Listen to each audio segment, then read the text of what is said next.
Jangan lupa like, komen, dan subscribe channel YouTube TVRI Bengkulu, serta nyalakan lonceng notifikasinya.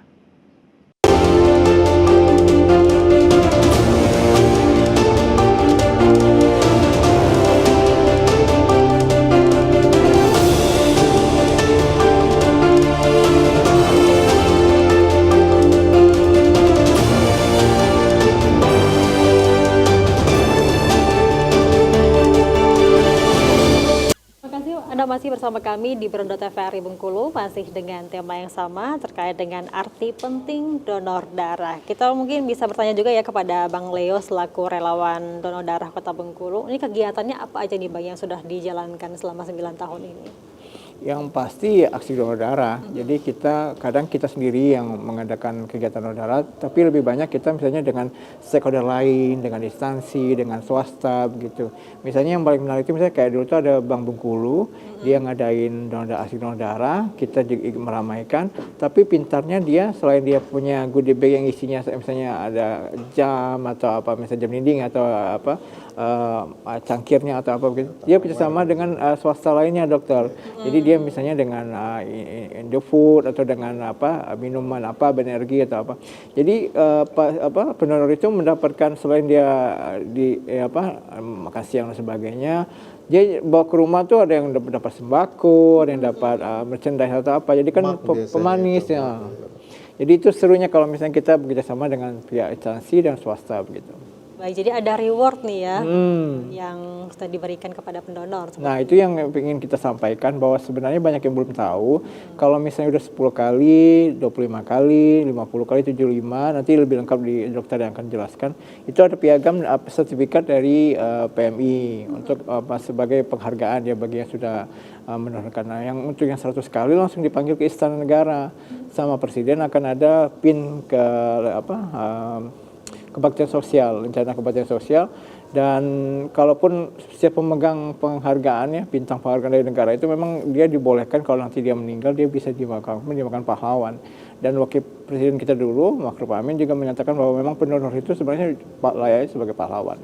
Oke, berarti ada rewardnya ya, berapa kali kamu mendonorkan darah itu ada rewardnya gitu ya? Selain kita menjaga kesehatan, tapi berpahala juga, tapi dari negara juga ada rewardnya. Iya, itu juga kan salah satu trik ya untuk menarik minat masyarakat juga kan ya. Tapi kalau sejauh ini kondisi, kalau Abang lihat sendiri di Bengkulu ini seperti apa minat masyarakat untuk mendonor darah? Karena kan tadi kan Abang bilang ini Bengkulu ini termasuk yang terendah se-Indonesia ya. Benar. Nah, alhamdulillah sekarang karena kita galakan ke kampus-kampus, jadi kita memang pengen ke pendonor pemula dan pendonor muda. Dan memang dan sekarang gaya hidup orang udah mulai tahu arti penting kesehatan deh ya, dengan mendonor darah itu menjaga kesehatan dia selain berpahala tadi. Jadi memang udah meningkat untuk sekarang, dan berharap itu akan terus peningkatan itu kepada anak muda yang lainnya. Tapi nanti adakah misalnya kegiatan sosialisasi juga ke sekolah-sekolah atau mungkin kegiatan untuk bekerja sama dengan pihak sekolah juga atau instansi-instansi terkait ya untuk menambah stok darah juga di? Ya, jadi kita ada beberapa kali sosialisasi ke sekolah juga ke kampus-kampus, tapi memang lebih ke SMA deh ya, SMA karena memang harus 17-18 tahun, dan kampus. Jadi yang di bawah itu belum, SD SMP belum, paling daftar kecil kali ya. Baik, ini kan tadi juga Abang bilang soal ini ya terkait dengan pendonor muda dan juga pendonor pemula. Ya itu usia berapa sih? Termasuk kategori muda dan juga pemula tadi ya? Jadi pemula belum tentu muda, kadang juga kadang umur 40 dia Agnes juga baru sekali kan bisa dikatakan pemula gitu kan. Nah jadi pemuda itu pasti dia ibaratnya kita minta yang sekolah udah mulai ya, kelas 3, terus yang awal-awal masuk kampus begitu-begitu udah mulai tahu arti penting donor darah selain menyelamatkan nyawa demi kemanusiaan begitu kan, dan berpahala juga. Nah kita berharap juga yang namanya pemula itu yang memang dia belum pernah donor darah sama sekali, tapi karena dia pernah mungkin keluarganya pernah butuh darah dan dia pengen berbakti juga, berterima kasih dengan menolong orang lain. Selama ini dia belum pernah, tapi karena misalnya kakaknya, saudaranya, ibunya atau bapaknya dulu pernah didonorkan darah oleh orang, akhirnya dia juga menjadi pendonor darah pemula. Baik, kalau dari Dokter Bima sendiri, sebenarnya apa sih manfaat kesehatan yang bisa kita dapatkan nih ya sebagai pendonor darah sendiri ya? Sebenarnya Ada yang bilang gini nih Bang, katanya kalau misalnya untuk ibu-ibu ini donor darah Bu, nanti berat badannya berkurang gitu kan? Oh iya. Bisa jadi obat diet gitu ya, itu gimana tuh? Itu sebenarnya itu emang ada penelitiannya, cuman ya penelitiannya belum tentu ada yang ini juga ya, maksudnya ditetapkan apa enggak. Tapi emang ada penelitiannya itu setiap kita mendonorkan 450 ml itu darah kita, itu kalori yang terpakai itu setiap keluar darahnya itu 600. Itu kata penelitiannya. Tapi itu kan belum terbukti juga. Tapi kan namanya darah kita mengalir kan, yang di dalam darah kita seperti zat-zat antioksidan apa yang lain itu kan akan ikut keluar sebenarnya. Nah nanti darahnya itu akan di screening lagi, itulah makanya akan didonorkan. Baik, kalau dari segi kesehatan apa aja nih Bang? Sebenarnya sih yang lebih bagusnya itu dia pergantian darah lama dengan darah baru, seperti itu. Jadi dia lebih melancarkan aliran darah dalam tubuh kita. Itu kan kalau misalnya aliran darah kita lancar kan, mungkin kan namanya pembuluh-pembuluh darah kita mungkin ada yang tersumbat atau yang apa, seperti itu kan alirannya akan lebih lancar. Soalnya kan akan dibangun darah baru ya, namanya sel darah merah baru dari sumsum tulang belakang kita, seperti itu. Tadi Bang Leo juga mengatakan bahkan di Bandung jadi habit ya Bang ya? Iya, jadi gaya hidup. Jadi kayak orang antri bioskop ya, saking banyaknya gitu ya. Karena Apakah kesadarannya betul udah nanti bisa tinggi. seperti itu Bang? Berharap begitu.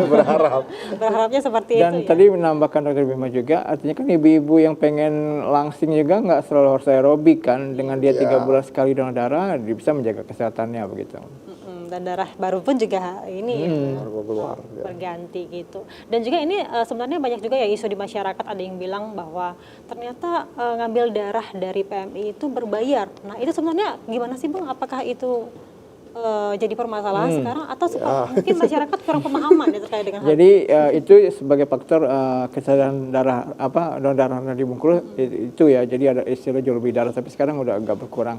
Jadi sebenarnya masyarakat perlu tahu bahwa setiap pendonor darah itu sebenarnya harus menyumbangkan uang, pendonor ya, harus menyumbangkan ke PMI itu 1,3 juta. Jadi 1.360.000 sebenarnya, tapi kan sama pemerintah disubsidi 1 jutanya itu untuk pemeriksaan HIV, AIDS, PILIS dan hepatitisnya itu disubsidi sama pemerintah, tinggal 360 itu kalau umum dia bayar, tapi kalau dia BPJS dibayarkan oleh BPJS. Jadi sebenarnya bukan jual beli darah atau istilahnya, memang itu ditetapkan oleh pemerintah dan berlaku juga oleh seluruh rumah sakit di dunia, bahkan ada biayanya untuk kantong yang dokternya, pelayanannya itu, administrasi dan sebagainya.